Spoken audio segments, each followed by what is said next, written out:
আসসালামু আলাইকুম বন্ধুরা, আশা করি সকলে ভালো আছেন। তো পুকুরে মাছ দেওয়ার পর এই প্রথমবারের মতো জাল টান দিতেছি। জানি না পুকুরে কি পরিমাণ মাছ আছে। তখন বর্ষাকালে এখান দিয়ে চারপাশ দিয়ে পানি উঠে যায়, আর আমার পুকুরে মাছগুলো এদিক ওদিক হয়ে যায়। সেই থেকে জানি না যে পুকুরে কি পরিমাণ মাছ আছে, তবে আমি অনেক আশাবাদী যে পুকুরে মাছগুলো সব ঠিকঠাক মতো আছে। তো দেখতে থাকুন আপনারা কি পরিমাণ মাছ আছে আমার পুকুরে।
জানি না পুকুরে কি পরিমাণ মাছ আছে, তো আমি অনেক আশাবাদী যে আমার পুকুরে সবগুলো মাছ আছে।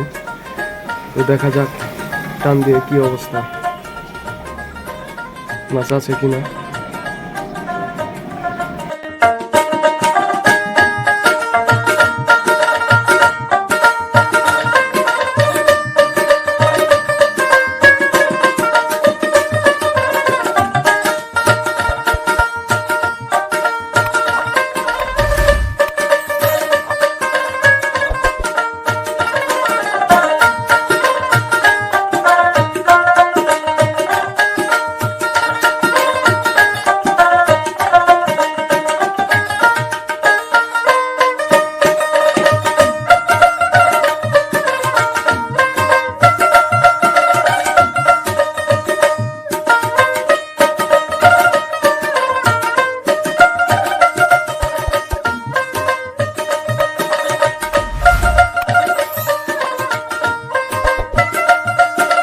যাই হোক, আলহামদুলিল্লাহ আমার পুকুরে অনেক মাছই আছে, তবে কিছু মাছ আমার নষ্ট হয়েছে, কারণ বর্ষাকালে মাছগুলো অনেক জায়গা দিয়ে বেরিয়ে গেছে বা অনেকে মাছ ধরে ফেলছে।